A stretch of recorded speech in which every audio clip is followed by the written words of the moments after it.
Hello, my name's Christopher Bravery. I'm a consulting regulatory scientist at Advanced Biologicals. And in this talk, I'm going to discuss allogeneic cell therapy, allogeneic cell banking for allogeneic cell therapies. So briefly, I'm going to sort of introduce the topic. I'm going to talk about the degree to which allogeneic cell banks should be tested and how that compares to biotech cell banks. I'm going to talk about the issue, some differences between donor requirements between Europe and the United States, talk about the cell bank testing itself, and some other considerations. So obviously, there's always been a great interest in allogeneic cell therapies because of the possibility of taking donor material and expanding it into many doses and having a off-the-shelf product.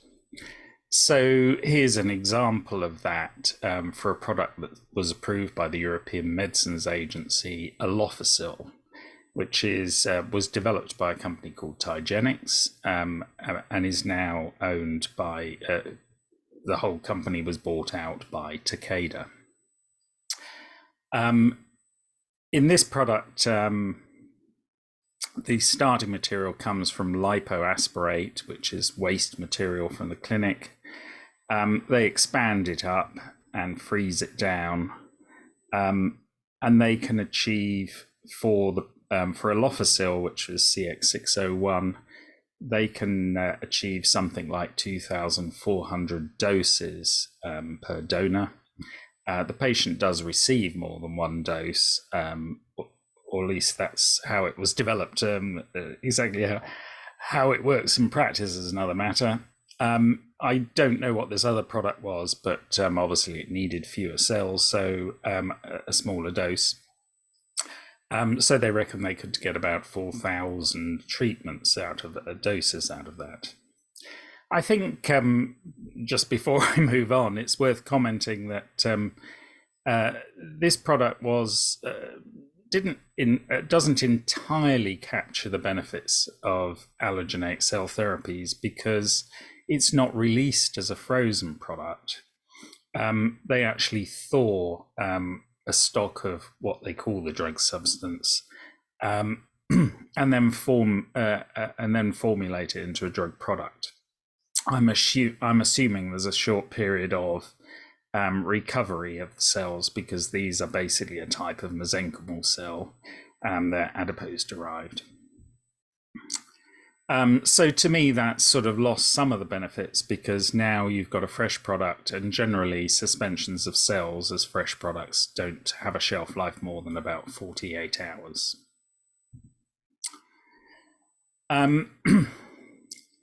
So biological starting materials and raw materials are generally a source of considerable variability. And obviously with donors, we know that individual donors really are quite variable.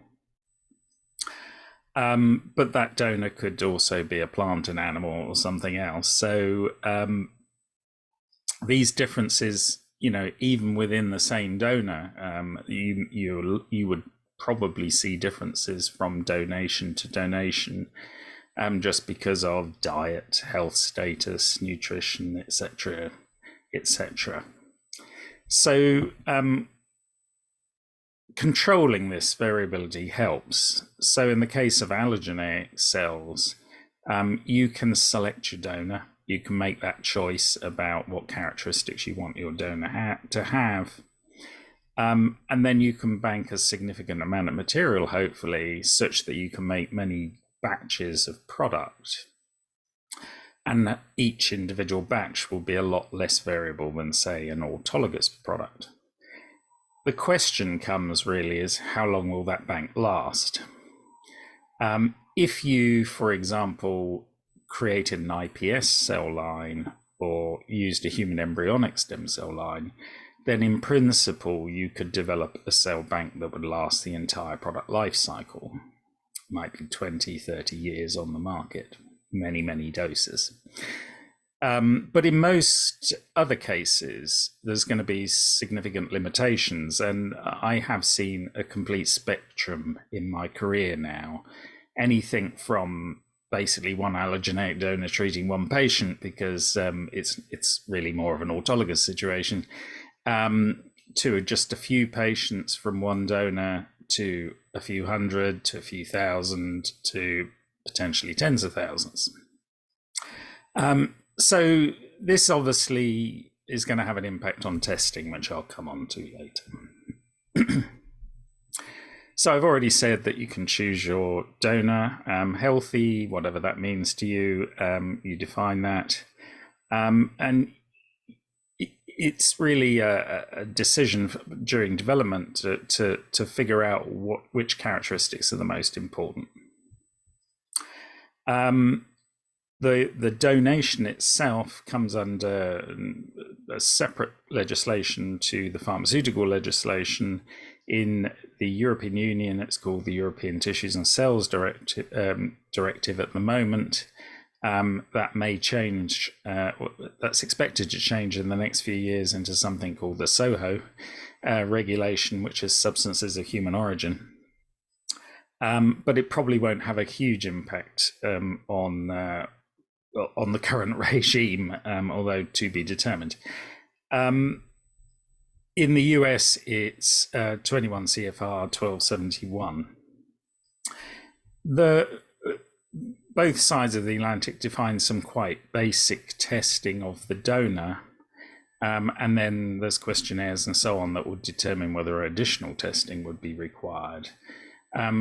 Different countries sometimes have additional testing requirements, but very broadly they're aligned, so it doesn't usually cause significant issues. But one issue that we do have is that because of the BSE crisis that started here in the UK and affected a number of countries in Europe, the United States FDA decided to exclude pretty much any European Union citizen, and the UK now that the UK has left, from being a donor for an allogeneic product in the US. I'm not aware of any other countries having this policy, and the US doesn't appear to have a policy against any other countries other than the ones I'm showing you here in orange. There are a few European member states that have joined more recently that are in theory are not on their list. So I've identified them here: Estonia, Latvia, Lithuania, Moldova, and then it gets a bit complicated around there. So we'll ignore the sort of Balkan regions. And actually Iceland, which is part of the EEA. So the rules for Europe, for the European Union, extend to the EEA as well. And I think but even if you used a donor from Lithuania, you would still there's also some additional rules about how long someone might have spent in one of the excluded countries. And the time periods and so on, which I won't give you the details here, but they're in this guideline. And that extends to US citizens that might have been in Europe working, i.e. in the armed forces or something like that. So if you are going to develop an allogeneic cell therapy product for the global market, then you do not want to use a European donor because the FDA will not accept it. You can use anywhere else other than the European Union. But most people end up using the US. I suppose it's just reassuring. And Europe has no objections to US donors, as long as they meet all the other criteria, of course. There's some other bits that get a bit complicated if you're trying to satisfy Europe and the US. So the FDA require FDA cleared donor testing to occur in clear accredited labs. The EU asks for CE marked in vitro diagnostic test kits. There's no specific lab requirements that I'm aware of, but it's slightly more detailed than I get involved in. It was maybe 15 years ago when I first started looking at this problem. It was very difficult at one point to find a set of test kits that were both FDA cleared and CE marked. It's now, I think, as far as I understand, it's now possible. There are some other sort of aspects. So the nature of the test, whether it's looking at antigen, antibody, using PCR or other methodologies, that varies a little bit as well. So you may feel that you probably end up having to do a bit of double testing of the donor. You can find clear accredited labs outside of the US, so that there are some in Europe and in other parts of the world. The other aspect that is different between the US and Europe is pooling of allogeneic donors. So, as you can imagine, you might think that one strategy to making sure you get a very big cell bank would be to pool more than one donor into that bank. The EU says as long as you've got a clear rationale and you can justify that it's safe, etc., then that's fine. The FDA in 21 CFR 1271.220b says you cannot pool allogeneic donors. In most situations that I've even considered this problem with clients, I come to the conclusion it's not really a very good idea anyway. If you're using immune cells, then it's pretty much not going to be possible because you'll get mixed lymphocyte reactions. But, even the FDA doesn't take this rule entirely rigidly. There's a product called Gintuit, which they approved, I haven't got the date on there, maybe 2013 or something like that. It was well after 1271 came into force, which is exactly the same as a product called Apligraf. It's just a different indication. So Apligraf is a bilayered skin, and that's for chronic wounds, and Gintuit is for gum repair, so it's used orally, on the oral gums. You don't swallow it. But Apligraf was actually approved in 1998 before this rule came into place. So you can see that to come in with the same product and ask, is it okay that we use two different allogeneic donors to make this product? They were clearly not going to say no. Well, you can never say never, but they didn't say no. They gave them an exemption. It is, I think, that there is another product that that was based on cell lines, so it wasn't really covered. So it's possible you could make a case with the FDA for an exemption, but really you need to first think about whether it's actually logical to use more than one donor, and what the risks might be, etc. For example, you might get a greater risk of immunogenicity, of rejecting the tissue or cells, and also it will increase your adventitious agent risks. So it's worth considering that. So let's move on to banking. The thing is that cell banks, the standard approach for a cell bank is to have a two-tiered cell banking system. But if you've only got a small number of cells, then there is no reason that you can't have a single-tiered bank. I have people sometimes try and play games in their dossiers, developers try and play games in their dossiers where they call it other things, like an intermediate or a cell stock or something like that. At the end of the day, it doesn't really make any difference. Any stored intermediate needs to be appropriately tested, have a specification, and have data on shelf life or its stability. So it doesn't matter what you call it. It doesn't really change what you're testing. So you can call it a cell stock. You can call it or a single tiered cell bank. It really doesn't matter. You'll still need to do some testing.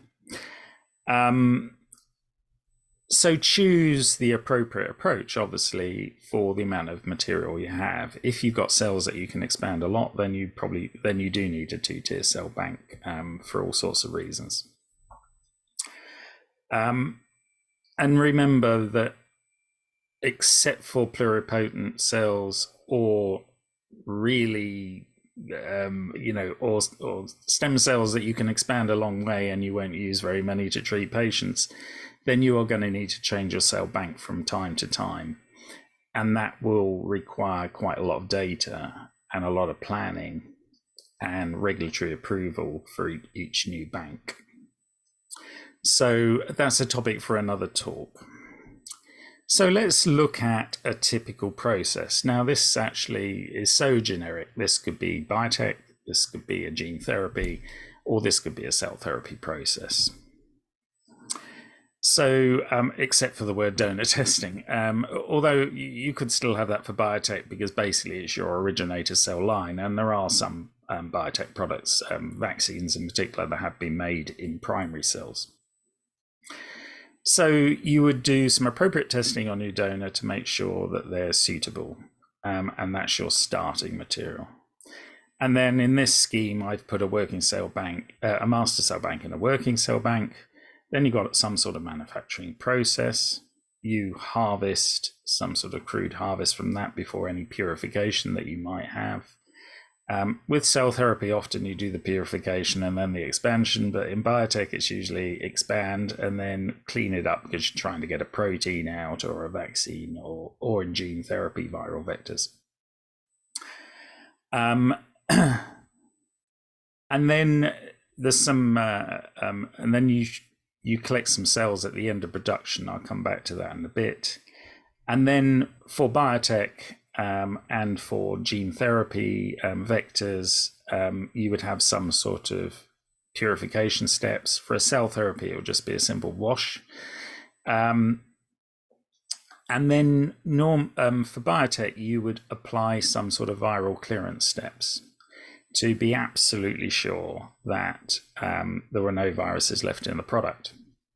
And they typically need at least 2 steps that work through an orthogonal approach with something like 10 to the 6 log reduction from each step. And when you add them all together, it's often something like 10 to the 10 is a huge amount of viral reduction they can usually achieve. Biotech quite typically these days also nanofilter. And so they've often, when you combine things like chromatography columns, they've often got about 4 steps these days. Then you've got a drug substance that you make into a drug product. So especially with cell therapies, it's really important to control the adventitious risks of any biological raw materials. And you'll note that I'm saying biological and not human or animal. I'm being much more broad because actually other biological materials can harbor viruses. While it might sound a little bit daft, but I did work on a herbal product once, and the material was collected in open fields. So then we had to consider the risk of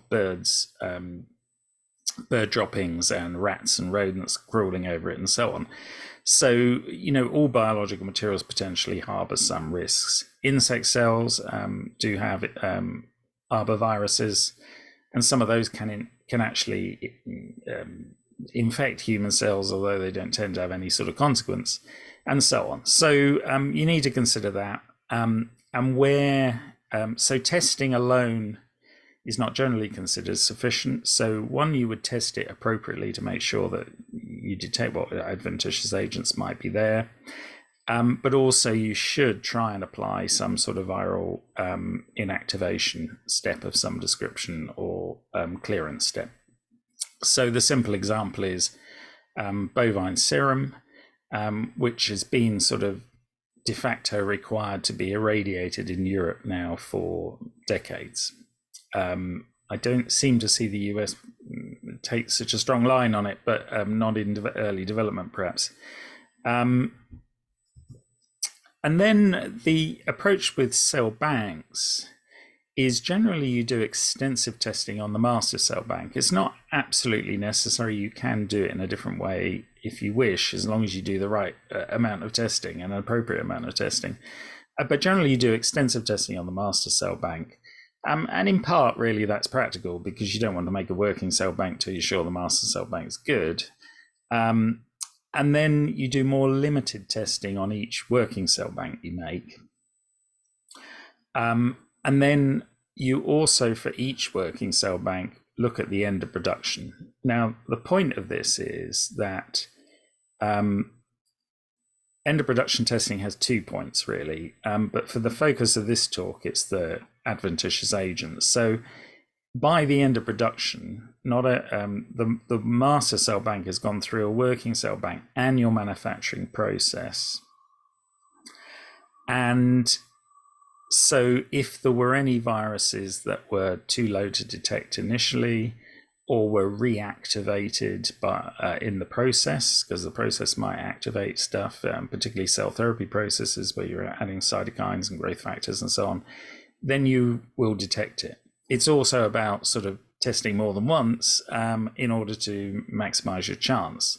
I would like to think that COVID has taught us all that viral testing is imperfect and sampling really matters. So anyway, so you would do that, and you would also normally test the crude harvest. I do not with biotech. It's not always done on the market anymore because they've justified that isn't necessary. And it's crude harvest before you do any purification, because if you have got any viruses collected here, then they're going to be in your crude harvest.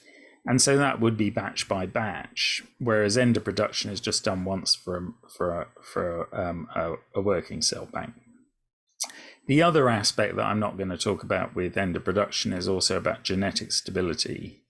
So in biotech, it's about making sure that it's producing the protein correctly still.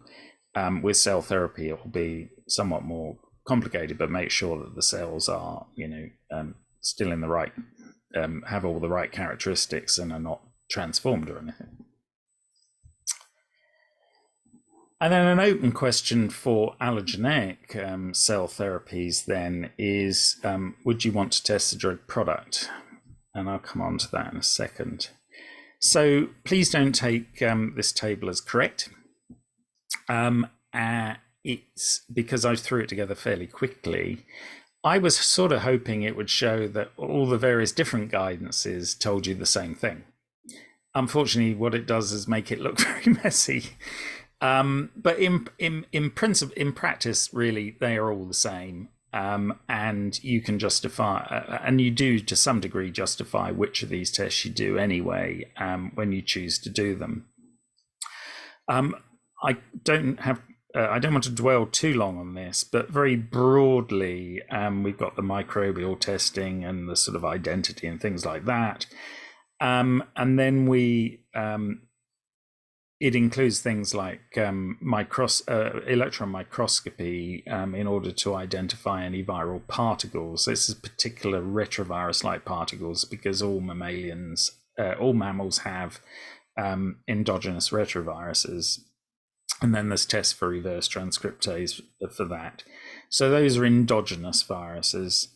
And then exogenous viruses are tested both with in vitro methods, which is using indicator cells that are susceptible to particular viruses. And if I had a little bit more time, I would talk about that. Specific tests, so where you know what the virus is, then you would use something like PCR to look for that particular virus. But obviously these sort of molecular methods are somewhat more complicated to deal with multiple viruses, and very difficult to design to detect viruses that you don't know are there. The advantage of things like indicator cell lines is that you will pick up viruses that you might not have expected to be there, if you see what I mean, as long as you use a good array. And the same with the in vivo. The in vivo is now sort of belt and braces. It's saying, well, this is a way of detecting a range of different viruses. And there's a complex array of in vivo tests. And like the in vitro, it's often on the list as just one test, but actually when you break it down, there's a lot of different tests in there. So with the in vitro, you're looking at heme absorption with different species of erythrocytes at different temperatures, as well as looking for cytopathic effects. With the in vivo, for example, with the eggs, depending on where you inject the sample into the egg, it will have a sensitivity for different sorts of viruses, and the suckling mice and so on. The good news is the revision of ICH-Q5A is paving the way, which was already opened up by the European Pharmacopoeia, and I think the FDA had some sort of policy on it as well, of encouraging you to not use the in vivo methods, but to use modern molecular techniques. But they're not a replacement for the in vitro tests. So let's look at a scheme. Now, I'm just want to be cautious about this and say, this is my opinion, this is my suggestion, this is the way that I think you would want to look at it. This is not in any guidance. This is the stuff that the guidance doesn't cover yet. Maybe it will in the future, and then I could redo this talk and talk about what the guidance says. So because I think there's a continuum from potentially one allogeneic donor treating one patient all the way up to pluripotent stem cells, I think it's quite clear that a one size fits all isn't. So the array of testing I just showed you for a master cell bank from ICH and the pharmacopoeias, etc., then clearly if you've got a product life cycle type cell bank, you would do all of that thoroughly and appropriately, because that list is not entirely specific to what you do for any one particular bank. If you've got if your bank is going to treat a lot, and I've been deliberately vague about that because I can't put a number on it, and if I put a number on it, someone might quote me. But if it really is going to treat a lot of patients, then probably you would still be doing pretty much full cell bank testing. And obviously you always do donor testing. And then and you'd want to include things like testing of the bulk harvest for every batch there, I think, for safety purposes, because you're going to treat a lot of patients. But then as you go down to a few, then you start to ask yourself the question, well, you're always going to do the donor testing, and you're always going to include some NAT, so that's PCR type methodologies for specific viral risks. And then you're probably pretty much always going to do the in vitro indicator cells, which are pretty good actually. And in fact, there's some evidence that they're possibly better than the in vivo. But would you necessarily do the in vivo testing as well? Would this be enough? And I think for some sorts of products where it's not a huge number of patients that are going to be exposed to one donor, then that might be accepted by the regulator. In fact, I have seen examples where this has been accepted, at least in development. Would you do the bulk harvest? Well, that is really where you do the in vitro testing. Yes, I think you'd still want to do that. But if it was really only a few, then you're beginning to look at autologous, and with autologous, you really basically only test the donor. But of course, the donor is autologous, so you probably want a bit more testing. But maybe you wouldn't do something like bulk harvest, or maybe you would just do bulk harvest but not actually test the cell bank. So I think you have to kind of think it through, put a case, and make your statement about why you think you're sufficiently addressing the viral risk. So it's going to be definitely case by case, really, how much testing you do, which methodologies, and so on. It's already to some degree case by case for biotech, even when they follow things like ICH, because they have, they might be using a human cell line or a murine cell line, or and so on. Here we're talking about human cell lines, and so if they do contain any viruses, they are viruses that are already established in humans, whereas animal cell lines, their viruses might not infect humans. So you do have to consider that actually the risk is higher. And the more patients you treat, the more risky it is from a public health perspective, that you might infect a large number of patients inadvertently because you didn't do adequate viral testing. So just a few other considerations very, very quickly before I round up. I basically said all this in the talk, but you need to consider, in the previous slide, but you need to consider really how many patients are likely to be exposed to the product and think about it in a risk-based way.